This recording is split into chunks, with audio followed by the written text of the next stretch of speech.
What's going on, everybody? This your boy King Gabe here, and today we are here to look at the first two Star Striker books, 1 and 2. Yep, so Star Striker 1 and 2. Now, some of y'all, again, mentioning about the previous channel, Miracle Universe. If any of y'all have followed me there and come over here, with the stuff going on over here, you probably like, you kind of mentioned that maybe, you kind of told us something about that in the History of Star Trek video. But as I said before, fresh new, and also a new way of doing things, as opposed to what was done previously. So in this case, we're, I always talk, at the end of the beginning and end of the videos, I always mentioned about, bioavailable books and, the Patreon, all of that. By the way, like, share, subscribe, bioavailable books, like the ones we're going to talk about. Definitely support us on that Patreon, just like AJ Supreme, Big Sis Casey, and Iceman Universe Go! Iceman Universe Go!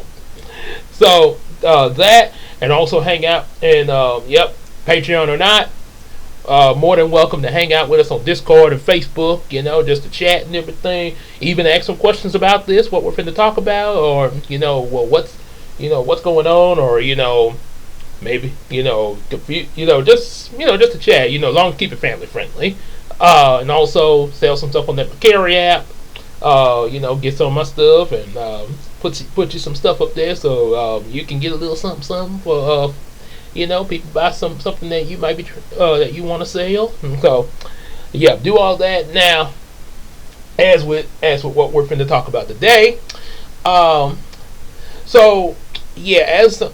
always mention about bioavailable books and all the other stuff I just mentioned, and you probably want to, even with the previous history videos I did. One thing I never did do on the old channel that I'm starting now to really put more into, the whole thing. Talk about my books and stuff like that. Actually talk about my books, like directly. So, that's what we're. We're starting with Star Striker 1 and 2. Now how I'm gonna do this? Some of y'all may be thinking, because these are actually comic books. So the fact that I just mentioned comic books, some of y'all might be thinking like, there's some channels where they actually show you, like they actually read them and they show you the panel and they be like doing all the different voices and stuff, like they did for this. There was a fan comic for Darkwing Duck that they did once. It's a real good. Actually, it wasn't a fan comic. It was an actual comic that did exist. Because even Linkara reviewed it, along with all the other comics he's reviewed. But of course they were doing all the different voices and stuff. Like reading panel for panel and stuff like that. Pretty much, almost like how they had. Like I've actually seen comics done.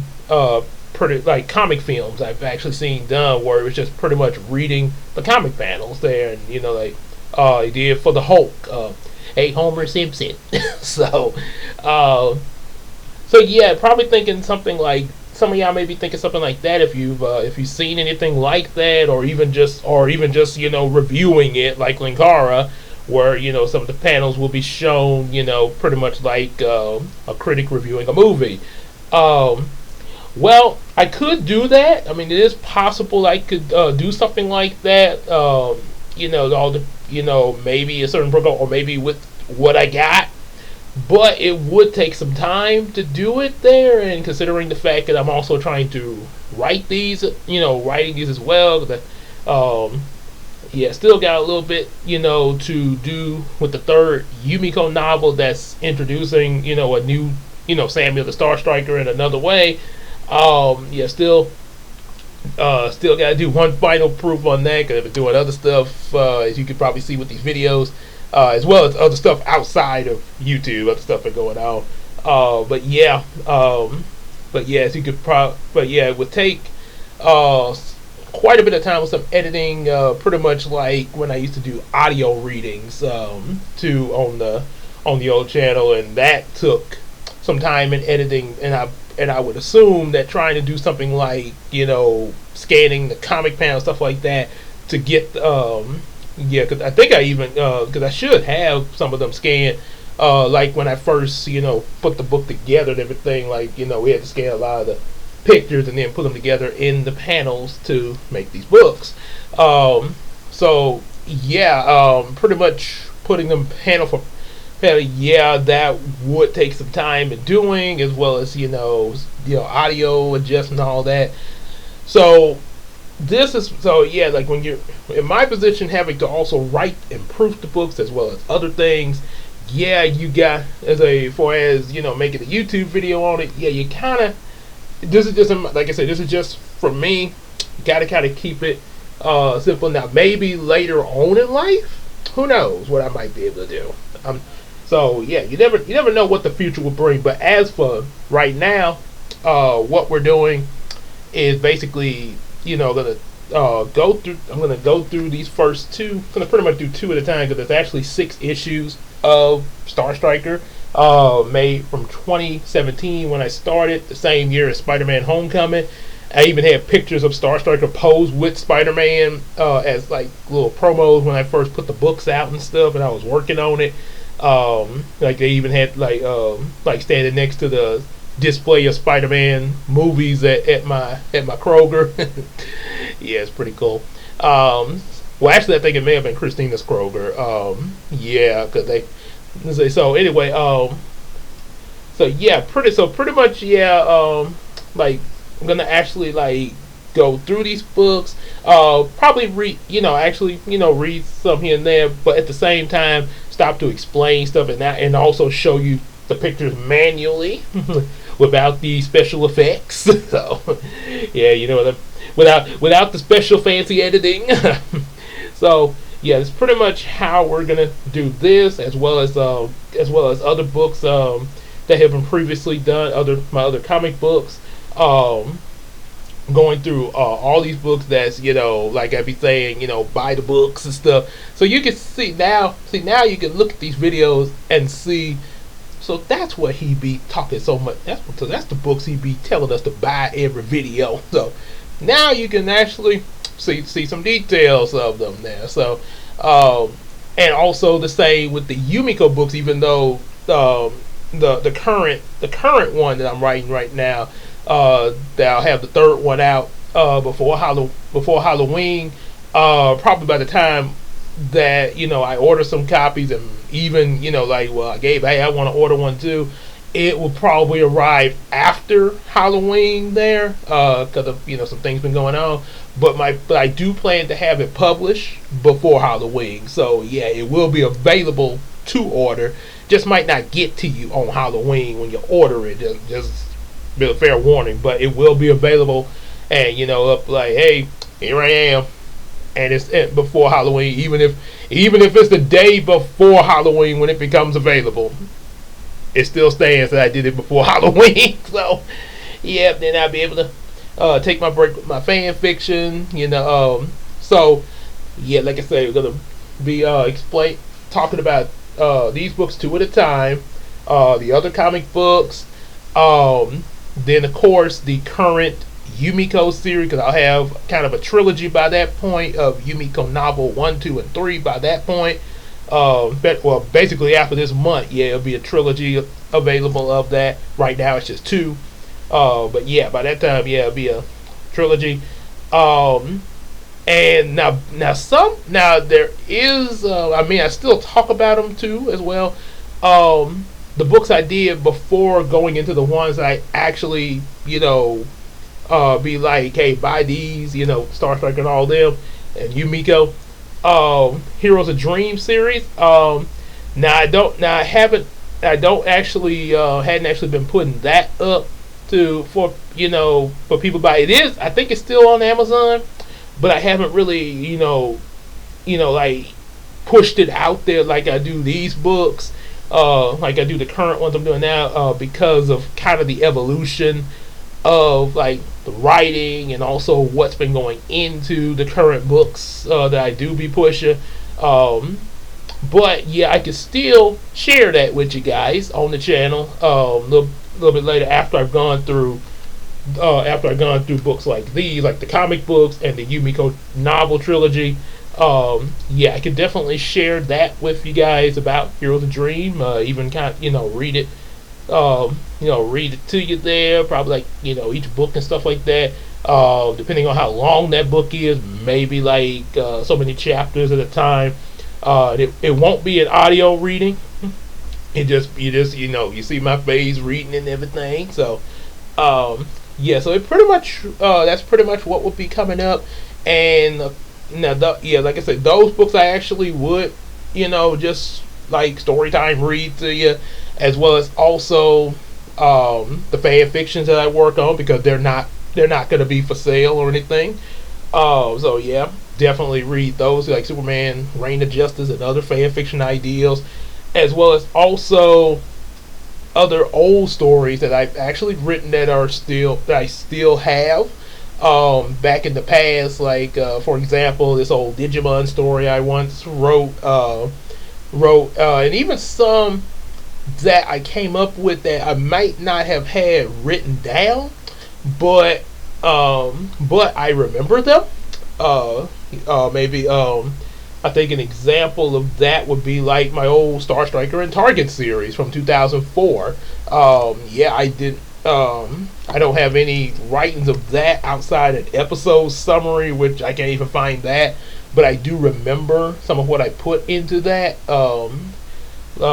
series, as well as like a follow-up series of the Dream League there. So yeah, when I first attempt at a Dream League series, you'll get more of that in later videos. So, but that's pretty much what will be coming up as far as this channel is concerned. And obviously, we'll still be doing miracle collabs, just like with me and EJ trying the Krabby Patty, and also Christina had tried it too. That little two-parter there we definitely have that planned. And some of the stuff EJ mentioned that he kind of wants to do.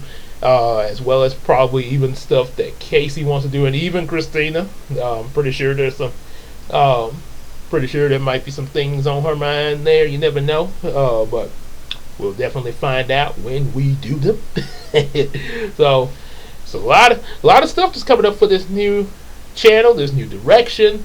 So yeah, like I say, we definitely will be no reuse of content.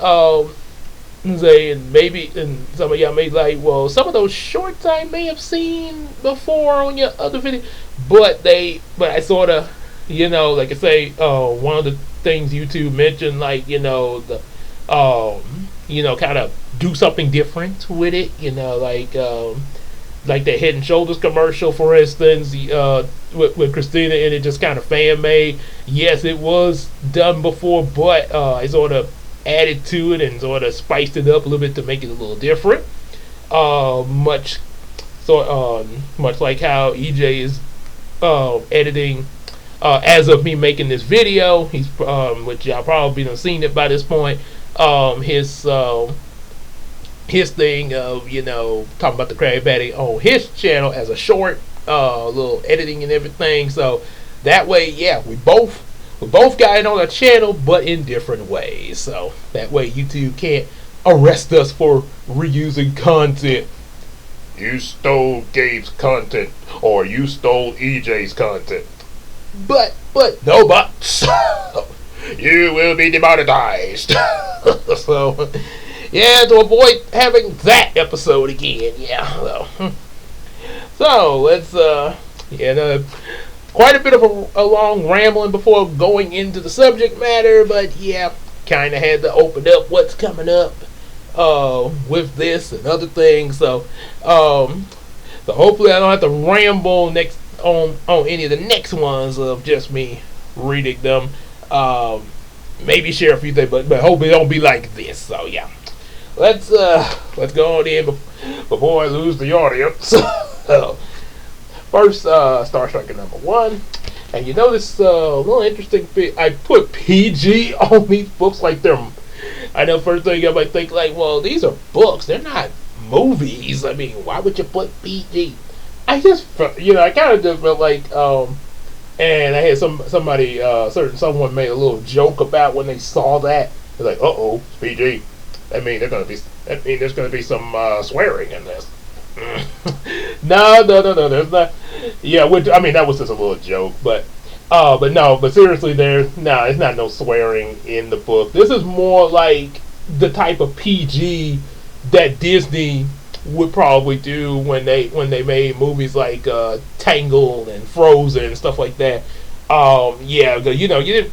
Yeah, when they're trying to be cautious and safe, put PG just in case.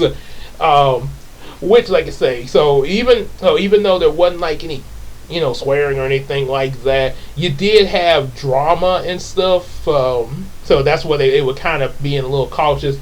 Guess you could say, look, I guess for intense action and stuff like that. I guess technically this would more fall in the line of stuff like when they made movies like Yu-Gi-Oh! The movie, PG, or even the Power Rangers movie. The Power Rangers movie where they for the intense action and action and by a little bit of the sci-fi violence stuff like that. Try to play so especially again like with the Yu-Gi-Oh movies, yeah. There wasn't any swearing or anything, but they just wanted to be on the safe side with the action.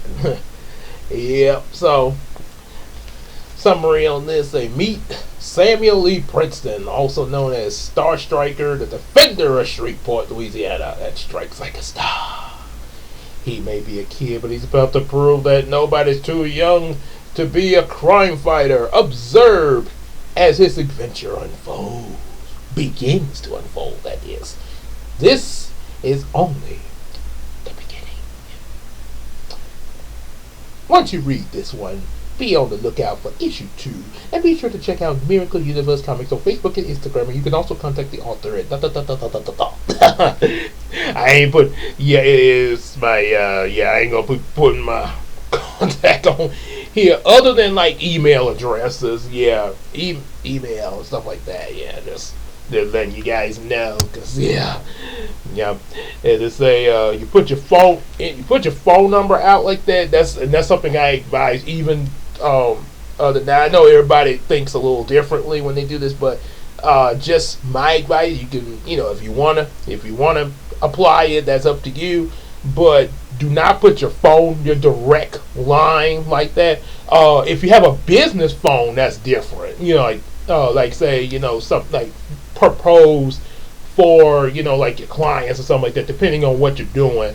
But never put your direct line out on the media like that. I mean, like I say, it's one thing just you and another person one on one. Like, hey, give me a call later on. I'll contact you later. But don't put it out straightforward in the media, because an example would be like Lil Romeo. He actually put his number in the song I Want to Make You My Girlfriend, You Could Be My Boyfriend. He actually put his number out there, and now you might say, well, that's probably just a number he made up. You would think, but now maybe it was a number he made up. This might not even be true, but this is just what I heard. People called that number and blew it up to the point where he had to discontinue that number. But just think, if it actually was true, like just say a celebrity in general, really actually just gave, just like at the end of their maybe a concert performance or something. Hannah Montana, for example, like, hey, I'm glad you guys came out. Okay, so this is live and everything. I want to tell you my phone number is ... And you realize how many fans would be calling Hannah Montana instantly, and then the fact if it's her real number, there is no way in the world, as one person, even with having agents, that she's going to be able to keep up with hundreds of direct fans on her direct phone line. So this is why, this is why they be having it's email, website, anything like that. It's fine because at least with an email, you can check it. Okay, now answer that one, answer that one. But yeah, direct phone line, because then you're probably also going to get some people. You're going to get there's going to be that group of people that's gonna make you a little uncomfortable on that phone too. You got them mixed in with the fan base. Yes, believe me. So yeah, so at least with email and you like Facebook and stuff like that, it's a little bit better. Probably even if you get a lot of them, it's a little easier to deal with that than trying to deal with hundreds of phone calls. So yeah, like I say. So the phone's more for like your personal use, not your business use. So, just saying, a little bit of a PSA in there. All right, so Star Striker in, the strike of the star. And one thing I definitely want to say about this, you notice, look at the, again, So I'm trying to see if there we go. Notice where the writing is, the yellow glowing around it, and you notice the lettering is white. I'm pretty sure you can still see the lettering in it. But one thing my mom advised me about when I first started making these comic pictures was to do more like that, a dark color on the lettering against the light glowingness, because this would show up better, especially if you got somebody reading these books that vision might be like, I can't really see these. Vision may not, especially, and even a person with that don't have any type of vision problems, this is still easier to read dark against light, and even like on the back. As a matter of fact, the first cover I made on this actually had it where the letter Star Striker was white letters, so I went back and changed the cover, and that's how we ended up with this one. So there was a time when I had some of these books coming out with white letters. Now, of course, the only reason this did not get changed because, I would have had to go in. I probably could have done it, but I don't know how long it would have taken to go in and figure that, probably because that would have required like redoing the picture arrangement and everything, and then having to redo it in the book. Yeah, like I say, it could have been done, but I'm not. But I guess at the time, maybe I didn't really. So that's what So I just changed the covers there. So at least there was some change made, and then of course in later books, made sure to do like my mother's advice of the dark letters against light coloring, so the readers can see that better. So at least that did that did help in the later books as well as the cover. So of course it starts off Star Striker's out. Looking out on the town, pretty much kind of brooding like a lot of heroes. And this is one reason I started with this, talking about the Star Trek comics, because with the third Yumeko book coming out, there is with Samuel becoming Star Striker in Yumeko novel number 3. There's a lot of references to the Star Striker comic that came out, like this what we're talking about back in 2017. So. And also a few other things that relate to Star Striker, but mostly from the Star Striker comics. You see, and they got the Three Stooge looking villains. Got House, Monty, and Guy. Those were actually those character names. I've actually used them before in previous writings there. You see him looking out there. That the background and stuff is actually downtown Shreveport. He is in Shreveport. hmm Matter of fact, near the convention center, I think. Yeah. So, he said, I'm not your ordinary kid. Call me Star Striker because I strike like a star. Here in here in Shreveport, born and raised, I patrol the streets day and night to keep them safe. Hmm. And of course, there was a joke made about him saying this in a Batman voice, a Christopher Nolan Batman. Say, here in Shreveport, born and raised, I am not your ordinary kid. Call me Star Striker because I strike like a star. And of course, the House Monty and Gee, like, man, check it out, fellas. We just got a big score tonight. Yeah, we sure did. We even outsmarted them stupid cops. Yeah, no one's gonna catch us now. What's the matter with you? Yep. And also another thing about that brief little scene there. One of the criticisms I actually received on this in a review of this comic, this and Star Trek #2 were the only two that I've actually got the review for. One of the criticisms was, how are these guys just standing out in the open? And these guys are not armed or anything. They don't, because you think like a bank, like any bank robber or crook in general would at least have a gun on them or something, to come in and be like, this is a sticker! Nobody move! But these guys, yeah, you can clearly see, there's no weapons of any kind on them.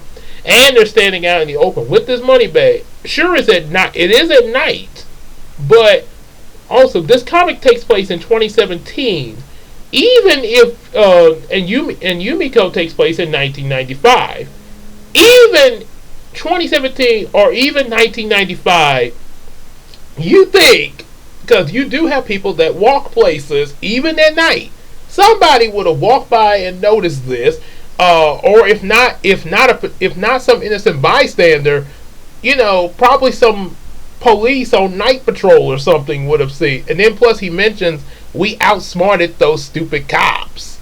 So kind of odd of how they outsmarted them. So I'm not gonna say it now, but when the third book comes out and I get to talking about the 3 Yumeko books, that one along with the first two, probably the first two first, then the new Yumeko 3, I will definitely point out what was done differently with these crooks to make their actions make a little more sense. Okay, so that's what they think. So here you have Star Striker about to throwing. He built a star out of some Lego blocks, pretty much like the equivalent of Batman with his Batarang there. And of course, there was an error. And this was, like I said, this was my first comic, by the way. So this is just a little oopsie there. I accidentally duplicated the page by mistake. Yeah. So that's about as that guy said in SpongeBob, this is the only flaw. Of course, there are some other little, like I just stated, the criticism of those 3 crooks. But outside of story criticism and writing, this is the only, I guess you could say, visual, obvious and noticeable visual flaw. I don't really know what to call it, like I say, but this is the big flaw here, the duplication of the page, that doesn't have anything to do like with the writing or the story or anything. Yeah, so like I say, but of course something like writing and story wise, that keep if you're a writer, you're writing books like I am right here, probably probably gonna be some mistakes that you'll make, but don't give up on it. Keep writing, and try to try to notice little flaws and stuff like that, and okay, what do I need to do differently? It's like that. So, and then of course, so Star Trek swoops in, Uh, yeah, he swoops in, kicks the guy. Hey, okay, wise guy, what's the big idea? that lump on his head, yeah, of course. Go back to the previous page, yeah. So apparently that block hitting not Mo, actually, like I say, House, and not House MD, hitting him on the head resulted in that lump. There was supposed to be an extra panel, some extra panels of him taking out Guy. Well, actually, I mean Monty. I'm sorry. Cause you see, like he's kicking Guy, and House here has that lump on his head. There was supposed to be some extra panels of both Guy and Monty, and it resulted to him swinging in, kicking Guy. But I forgot. I forgot to put those in. I didn't realize it till after I got the book together. So yeah, sort of like when certain scenes are when I guess when they don't put certain scenes in the movie. Like a lot of the time you see a scene in the movie trailer, but then you see the actual movie and you don't see that scene, or you see something like that scene, it plays out in a different way. One example would be Rise of the Beast, Transformers. In the trailer, you remember, yeah, he had Optimus Primal show up. He's like, who are you? And why are you hunting for the key? And in the trailer, I don't think they now in later trailers they had him say that line, but in the first ever trailer of Rise of the Beast or teaser, he just did the beating on his chest. Then Optimus Prime showed up, Autobot Optimus, like stand down, and then they cut the Primal. I'm not the one you need to fear, Optimus Prime. There was a darkness coming. But of course, I think you do hear that in the movie, but like I said, they add in why are you looking for the key? You had the extended of Mirage and Cheetor and the face off, and then Optimus Prime showed up, and then of course Airraiser like, hey everybody stop, and then of course exposition and explanation. So that's kind of an example of that there, of how sometimes things play out differently. So it could be even the same in a comic book. Yeah, sometimes certain panels may have gotten left out or something. And sometimes they're left out on purpose. That's why just like in the movie, how you have deleted scenes. Yeah, but in this case, it was left out by accident. So of course, like wise guy, you say. Well, this wise guy is gonna kick your tails. Ice this little punk. Yeah, we'll show him a thing or two. Not much they're going to show him there. And of course, like I said, backgrounds from downtown Shreveport. Yeah, they covered up. You miss me. Bam. And then they faced off. Bam. So, yeah, that's and that little Ice Little Punk that was also used in Star Striker's introduction in Heroes of Dreams there. So yeah, you'll get more of that in a later video when I actually talk about Heroes of Dreams there. So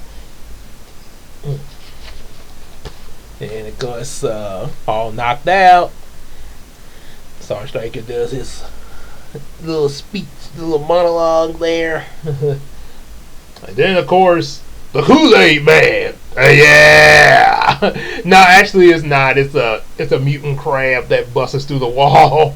But for some reason, the reviewer that did my book was like the Kool-Aid Man's. I think he said the Kool-Aid Man's cousin or something. Oh yeah.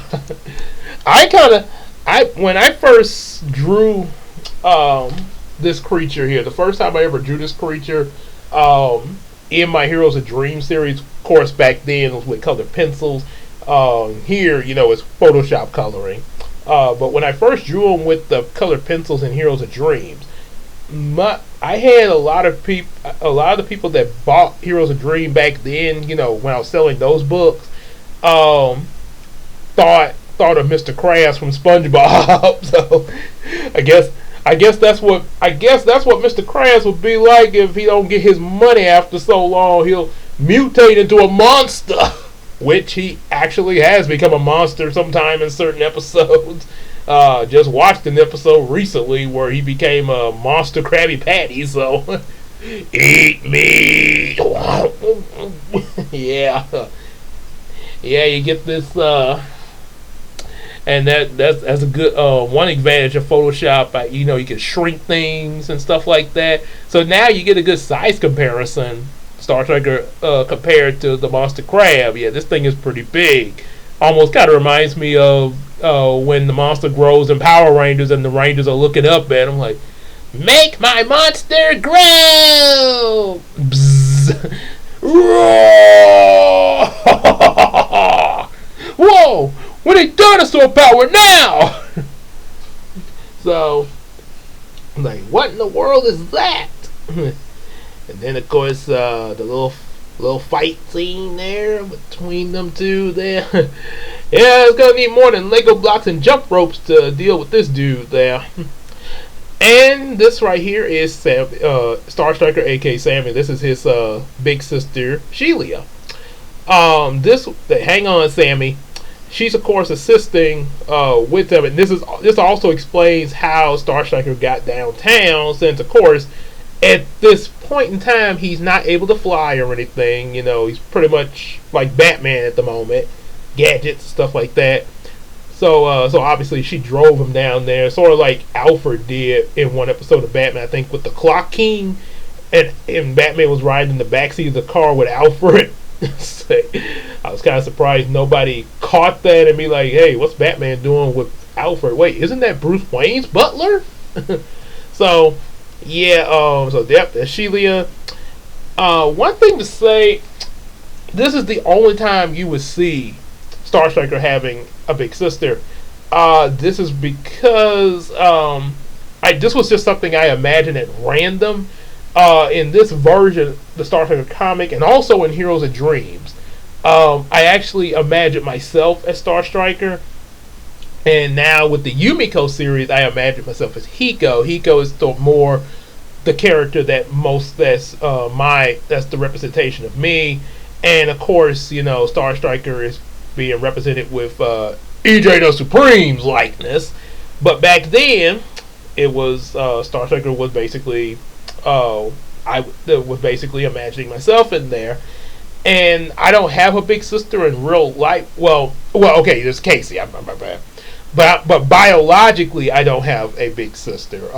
Not biologically, no. So, but I kind of imagine this idea of him having a big sister that would sort of be assisted to him getting around as a superhero and sort of helping with his adventures and stuff.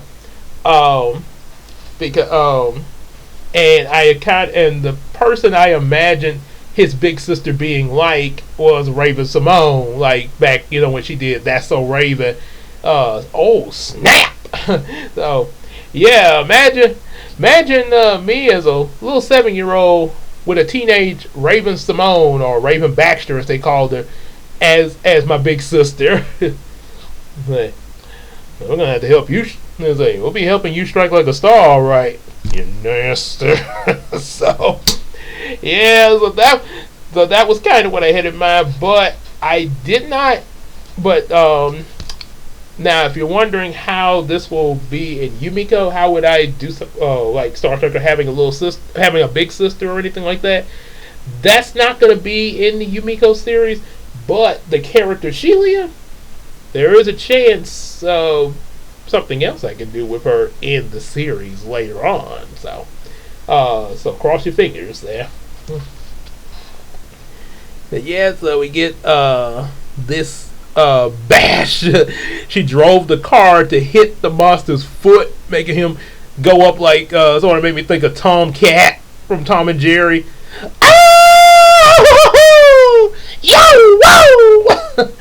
So the funny thing, I actually there was a moment at work I accidentally hurt my finger, and I mean I'm okay though. No worry. But it because that was a time I did hurt my hand really bad and almost lost my hand. Thank God I still have it, but I was this close to losing my hand, But in this, but the moment I'm about to say here, wasn't quite as serious as that one. But it did hurt.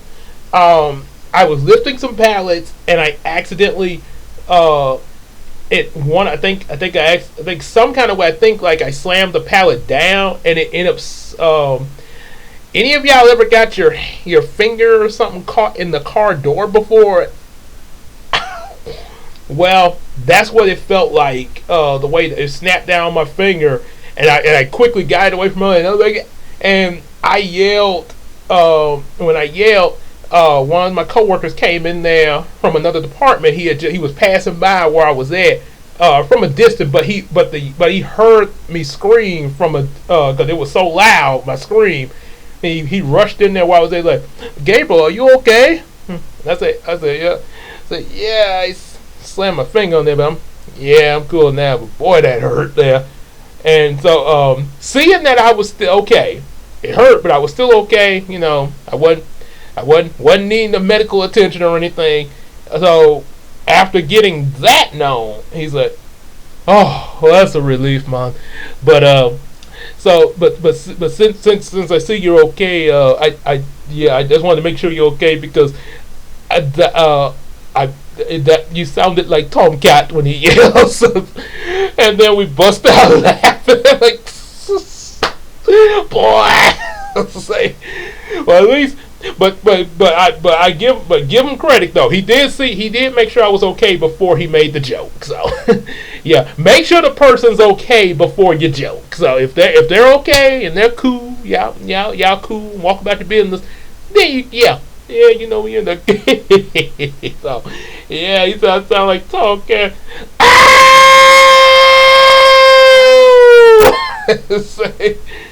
And so many other characters that have yelled like that. Say, oh my goodness, there. Something else. So, he ends up hitting up against a street post that electrocutes him. Say, great. I think he says, great job, Shelia. And I called her Shelia because of the way I had the name spelled. I mean, you could say Sheila. But I kind of wanted to be creative with the name, so I said Shelia. It's like, now let's see what information we can get out of him. Yeah, if you wanted to get information out of him, don't you think maybe knocking him out? I don't know how much information you're gonna get with him electrocuted and knocked out. You know, I mean, sure he survived it all, but yeah, at the moment, But then, you know, when he wakes up and becomes conscious, he might start attacking again, you know. So I don't know what information you're planning to get out of that.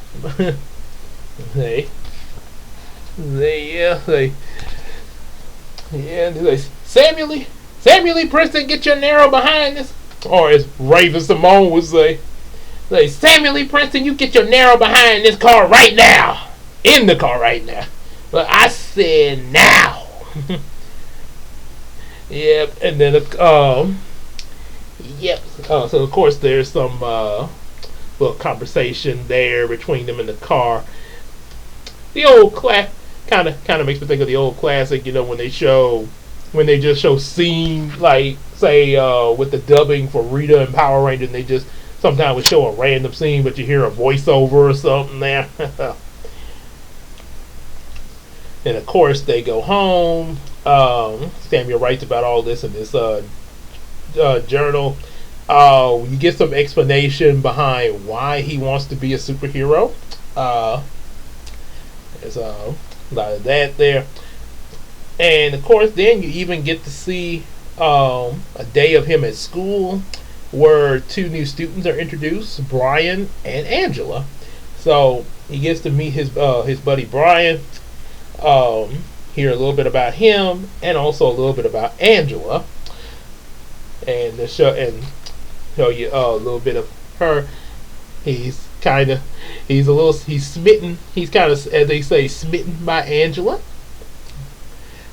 Oh yeah, he's in love. So yeah, so he has a. So I do plan to do, you know, Star Striker X Angela in the Yumeko series for that version of him and everything. Yes, like a beautiful angel. Guess a good thing they named her Angela.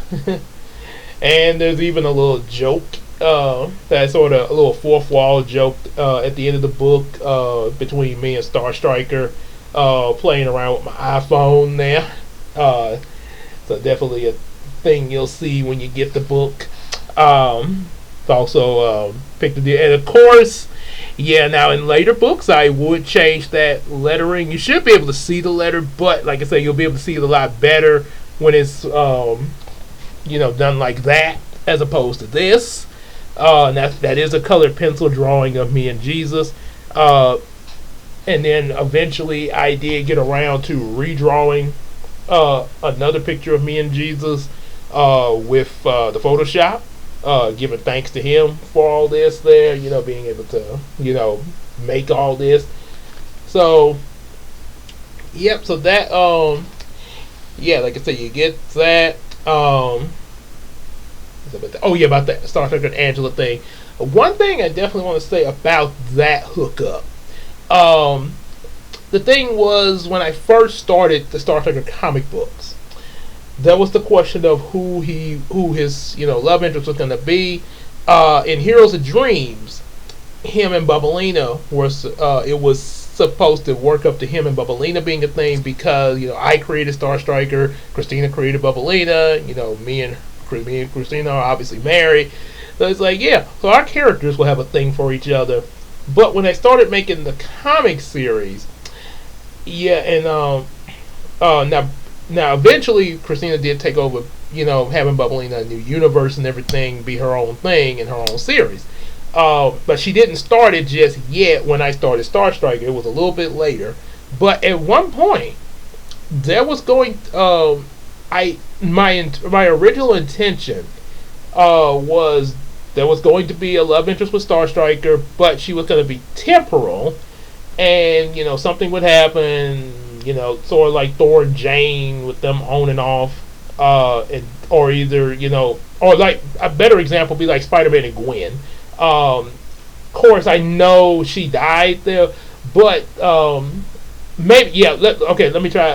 One of the any of the girls that Peter slash Spider-Man hooked up with outside of Mary Jane, like Liz or there was another girl. I think there was a girl named Michelle or Felicia Harding who becomes the Black Cat. Any of those girls, they were temporal with Peter. They had a bit of a thing with Peter at one point, but it was temporal, and Mary Jane became the permanent one.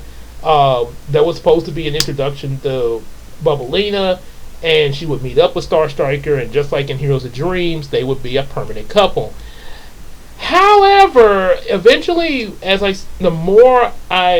you'll see, I'm about to go into the second book in just a minute, but as you'll see in this and the other books, Star Striker really, the whole thing of him ex Angela started to sound a lot better, and this kind of makes me think of somebody asked me on Facebook once, are you writing the books or is the characters telling you what to write in these books?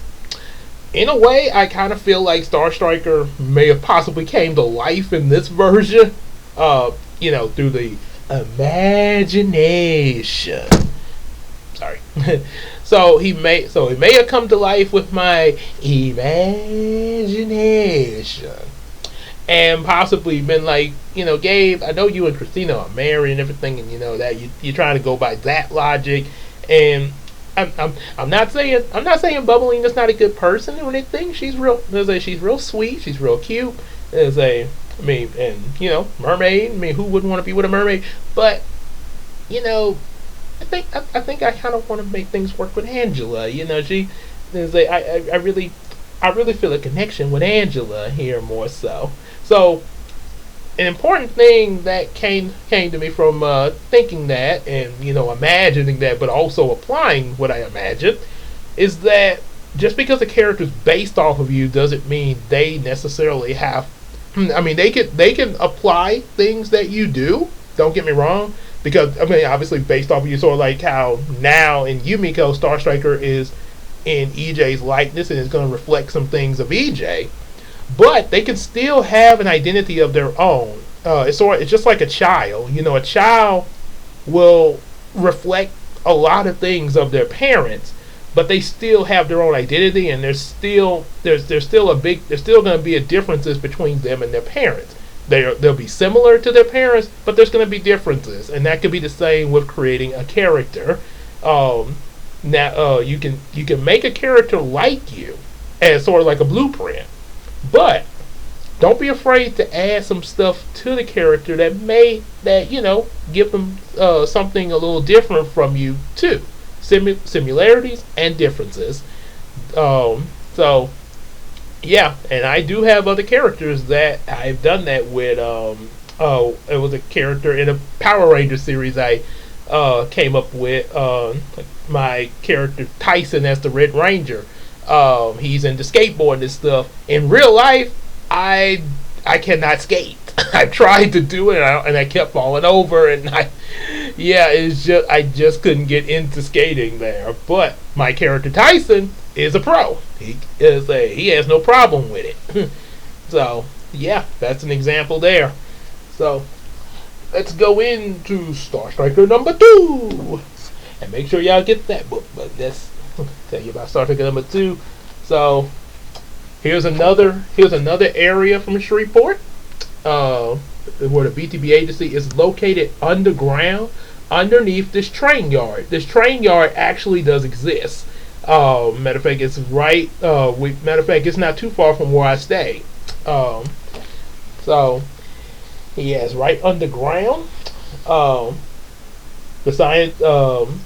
Here's Samuel's dad in it. Now some of y'all probably, his dad is right here, the one who's bald there next to his assistant Anthony Westwood. You'll be hearing about him in Yumeko. Now of course with the likeness of EJ in Star Striker for Yumeko, his in his case it's gonna be a lot different as far as Star Striker and his parent. But in this case, since Star Striker was practically me in this series, yeah, mom and dad. So you got the dad, and probably let me show you both his parents there. Yeah, so yeah, that's both of Samuel's parents, his mom and his dad, and both of his parents are agents. They're over the BTB agency, which stands for Back to Back Agency. So they are the heads over this agency. And another thing you'll probably notice that Samuel's dad kind of has a bit of a resemblance to Nick Fury, except he doesn't have the eye patch, but he got the hairstyle. And I did sort of have that in mind a little bit. My dad, I do kind of think of him like Nick Fury a little bit there. Yep. And so they're talking about they've actually captured the creature that Star faced, and we're discussing what to do about him and everything. Bit of a debate in there. And of course, you got Samuel's school here, where he goes to along with Angela and Brian and the other students. This is a drawing Christina actually made. She actually drew this, and in order to draw it, she looked at pictures of my old elementary school, South Highlands. So yeah, that's what she kind of had to go by when drawing that picture. But in here it's called the Shreve City Elementary School, but it's based off of South Highlands there. And Samuel and Brian, they're talking about their favorite superheroes and everything. Which you got for Brian, he likes the Super A and Super B. Samuel likes Food Cat and Food Bear. And of course, there is going to be some mentions of them in the Yumeko series, but they are going to be a little different than what's here in this Star Striker comics. Then of course, there's a couple of bullies there, so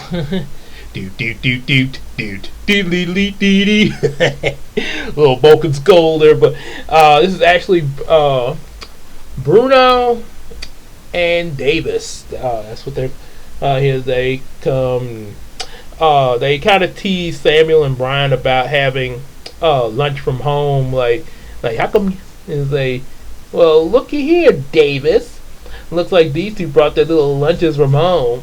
A couple of preschoolers. What's the matter? Can't eat the school lunch like everybody else?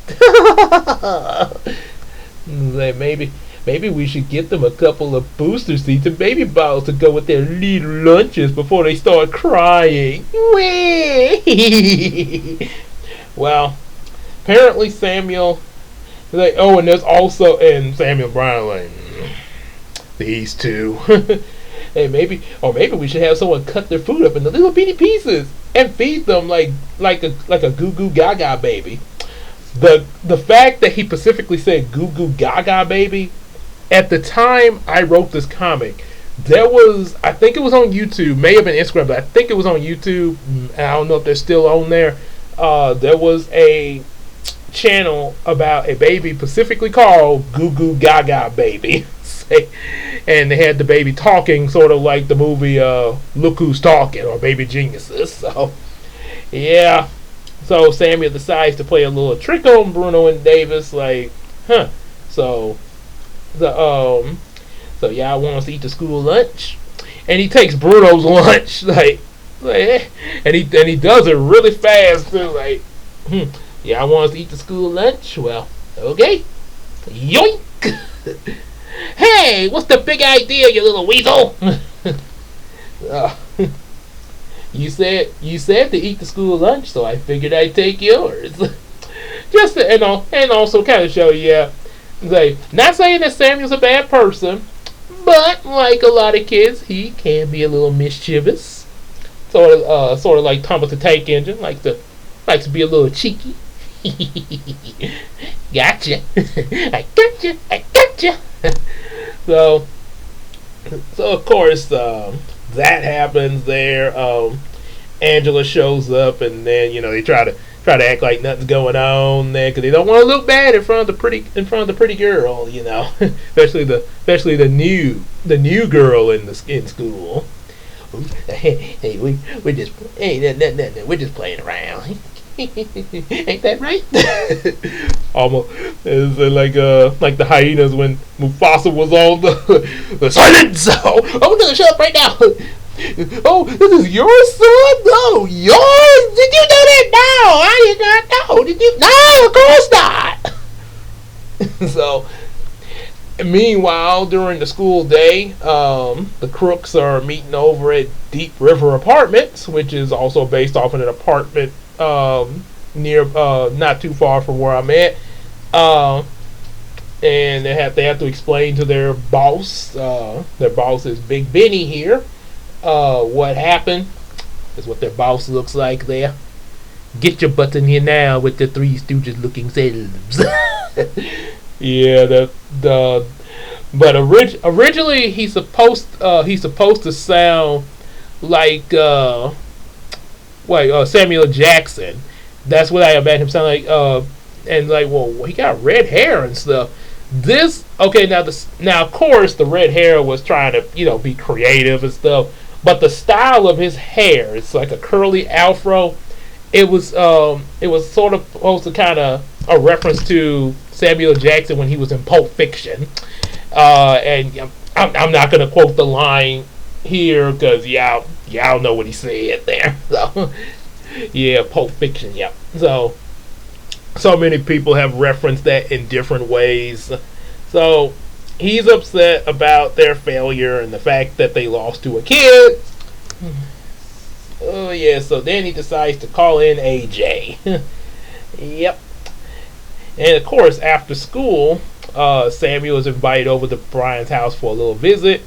And of course, Sheila comes with him because she drives him up. She picks him up from school and drives him over there. So yeah, you're probably thinking, yeah, why not? It's like, let's stick around and see what your new friend is like, little bro. It's like, you ain't got nothing to do right now. So yeah, why not? This was another drawing from Christina of the mansion that Brian lives in. That mansion Now what she looked at to draw that, she looked at the Bel Air mansion from Fresh Prince of Bel Air. Oh my gosh. Also, thing to notice about what Sheila is wearing. Now they're both wearing red too, but look closely at this little band that Sheila has in the outfit. This is actually kind of similar to May a little bit from Pokemon Advance there.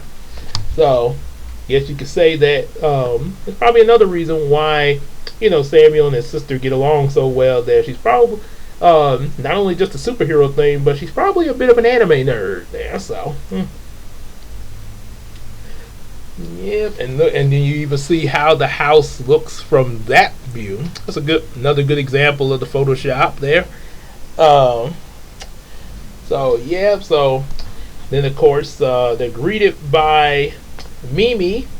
They think that she's Brian's little sister, but well, there's actually a little bit more to that. This is actually me.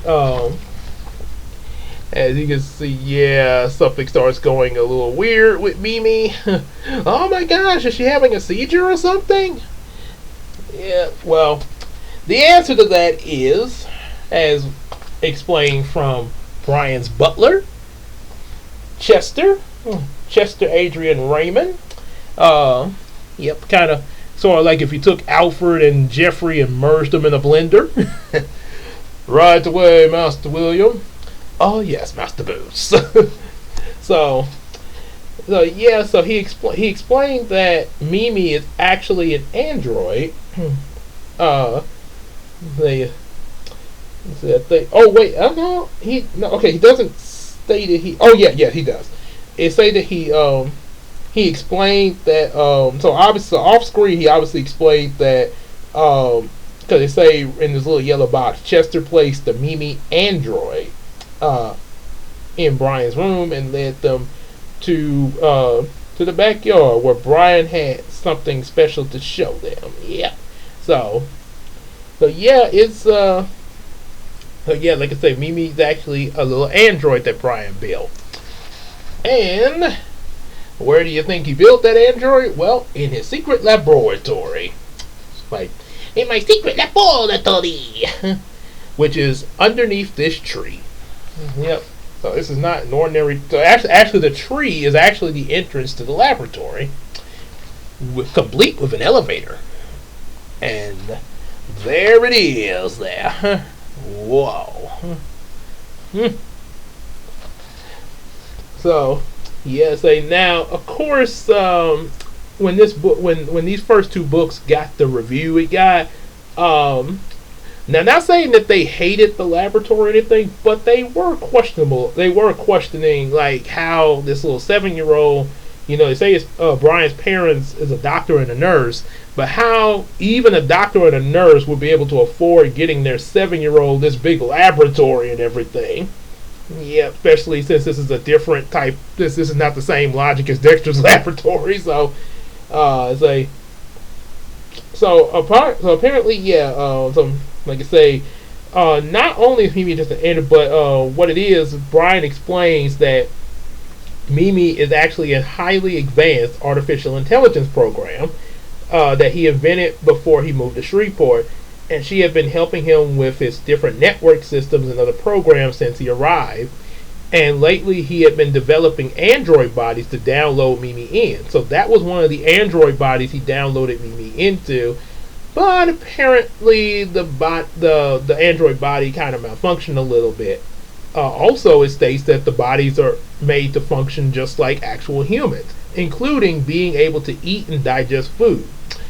The person reviewing this thought that was kind of weird to mention, but yeah, I don't see why that would sound, in terms of fiction, I don't know why that would be weird of an android being able to eat and digest food, because the person who reviewed this has watched Beast Wars just like I have, and if you know anything about Beast Wars, when they were in beast mode, they could eat.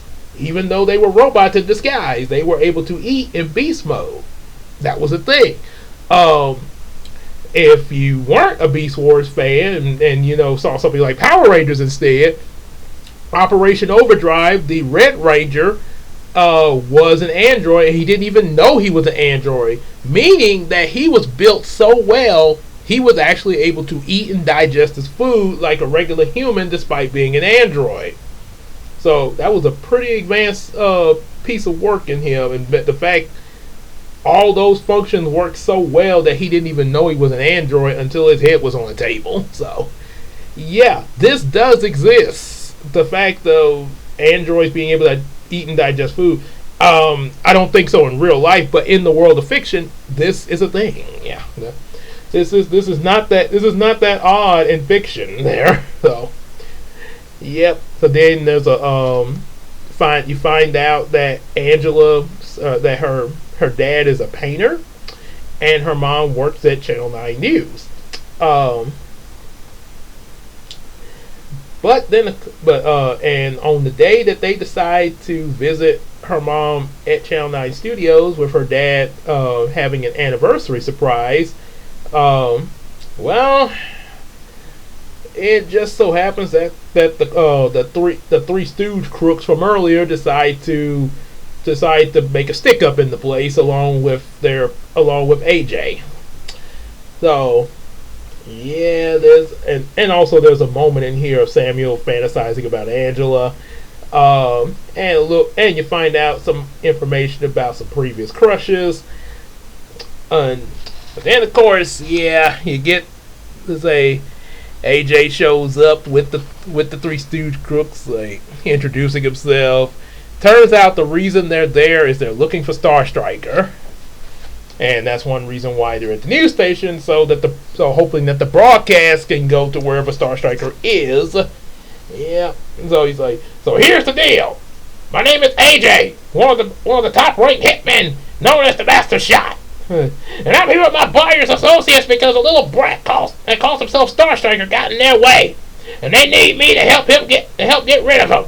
So either someone here is going to lead me to him, or we can all wait and hope that he sees this broadcast and shows up to meet his doom.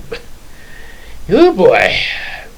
So yeah, there is that going on, and the person I had in mind when I made AJ was I don't know if any of y'all seen this movie, but the villain from Blank Man, Manelli, who the actor is sort of similar to Danny DeVito, but he's a different actor. I think he's a little taller than Danny DeVito, but he does have a slight resemblance to him in playing the whole thing of a mob boss character, sort of like Danny DeVito playing the Penguin there. So yeah, so I had in mind, like I say, that guy, the guy who played Manelli in Blank Man. Of course, the reviewer that did my book, first thing I guess he was thinking of was this really hilarious guy from Sanford and Son that would always go, yes. So when he read this in his review, he said, my name is AJ, one of the top-ranked hitmen known as the Master Shot. I'm here with my buyers associates because I need to brat that called himself Star Striker got in their way. So either someone's going to lead me to him, or we can all wait and hope he sees this broadcast and shows up to meet his doom. Yes. So yeah, there was that there, but yeah, I don't know. It's funny hearing that voice, but it probably would not have fit the situation. Say, like almost sound like how one of my uncles said that. Like, this ain't the situation. So, yeah. So there, that was that, and they say every hour that passed, they were going to start shooting different ones at the news station, starting with Angela, which, yeah, this is a pretty frightening scene there. Yeah, don't even think about it. So, of course, Samuel seeing this, he's not going to just stand around and hide in the corner. No, he's going to He said they want Star Striker. I'm gonna give them Star Striker. So let's do this, Shelia. And of course, he ends up revealing his identity to Brian, his butler, and also Mimi. But it's one of those, kind of, I need to do what I have to do. Yeah, I know, heroes do try to, a lot of heroes do try to do the secret identity thing, but sometimes, there be those situations where they don't have a choice, and I mean, people are going to find out, but I need to do something. Sort of like situation that Sailor Moon was in once, when her and Mamoru were trapped in the elevator. They got into this elevator, and suddenly this elevator, it was the villain. They were going to kill them in the elevator once it hit the top. So, of course, Usagi did not want them to die, either her or Mamoru, and plus Mamoru was kind of hurt, was also injured at that moment already before getting in there. So, despite the fact of the secret identity thing, she's like, look, I got no choice. I'm just going to have to do it. Moon Prism Power! Make up! And transform the Sailor Moon right in front of Mamoru. Mamoru's like, seeing this transformation, and you hear that little, the music that played with her transformation. At the very moment he's looking at her, like, you hear, ooh, like, ooh, Sailor Moon. And because she revealed herself in front of him, well, Mamoru revealed his secret identity for the first time to her. Yeah, I'm Tuxedo Mask. Didn't really give him much of a transformation scene, though, but what you gonna do? but yeah, kind of a big moment there in that episode. But yeah, it's pretty much what this was, like him revealing his identity in front of Brian and Mimi and Angela. I mean, Mimi and he does now. Later he will, Angela will find out. But at the moment it's Mimi and Brian and Chester. Yeah. So of course there's some more fourth wall moments here. It's kind of a brief one here. That's a picture of me at Kroger, the one I work at. Star Striker swinging in, talking about, hey, y'all, make sure y'all check out the next book and stuff. Yeah. So, yeah, and then, of course, funny thing about the reviewer who was looking through this when he saw the pictures of me and Star Striker and Kroger, and just so happened we're near the paper towel and toilet paper aisle. The first thing he kind of assumed was that we were picking up toilet paper and paper towels, and to say, yeah, that's what he assumed there. So, yeah, so that's kind of what the first two books are like. Yeah, definitely get yourself some copies to actually go through the whole book, and even maybe when as y'all reading through these two books and also the other books we got available, you're probably gonna now I know I mentioned what was in my head when making these books, but that's the beauty of reading. Other readers, when they read through different books and stuff, quite frankly they're probably gonna have different things in their mind that's probably a little different from the book's creator there, especially reading through it. That's one advantage that books have over TV shows and movies. Now, don't get me wrong. Don't get me wrong. I'm not saying, he's trying to tell us not to watch TV or movies anymore. No, I'm not saying that. I'm just saying there's an advantage it has. Now, movies and TV shows are great. I still look at them. I look through the Power Rangers series. Movies I definitely enjoy. But one good thing about a book, the advantage it has over movies and TV shows, there's especially if it's a book like imagine you reading this book for the first time, and like say James and the Giant Peach, for example. Okay, let's just say when that book first came out, okay, there's no movie out on it, there's no movie adaptation yet, it's just the book, and you're reading it for the first time. You can imagine quite a bit in your head of what some of this stuff is, especially if you read it and there's no pictures in it. There's a lot that your imagination is open to interpret. Yeah, imagination. So yeah, first book I read that doesn't have a movie to it. No movie adaptation or anything like that. I say the first two books that I read, like one couple of the books I've read like that. Absolutely Normal Chaos and Walk Two Moons, both by the author Sharon Creech. I had a lot that I fantasized, like how different characters looked and stuff like that. Obviously, the only picture that both the books had was the cover, but I fantasized a lot about how the characters looked and stuff like that, and like how different scenes would have looked as I was reading them, like and what like what they were doing from chapter to chapter and stuff like that. So yeah, that's the beauty of reading there. It's yeah, so definitely, like I said, you can still watch your movies and TV shows. I mean, no, I'm not saying to put that down, but also take some time out for reading as well. Yeah, do both. Have the best of both worlds. That way you can go wild with your imagination, and even take some time to write some stuff, even if it's just a fan, like like I'm gonna be doing over the holidays, a fan fiction or role playing with some of your friends. Yeah, use your imagination there, or come up with some stories of your own. Some original story like I did with Star Striker. Yep, but yeah, exercise your imagination, and one of those ways one of those many ways. Getting some of our available books here, definitely like we just read the two of them here, and also like, share, subscribe, special chat, super thanks, special thanks, super chat, and again buy our available books and support us on that Patreon, just like your boy AJ the Supreme, Big Sis Casey, and Iceman Universe. Go! Iceman Universe, go!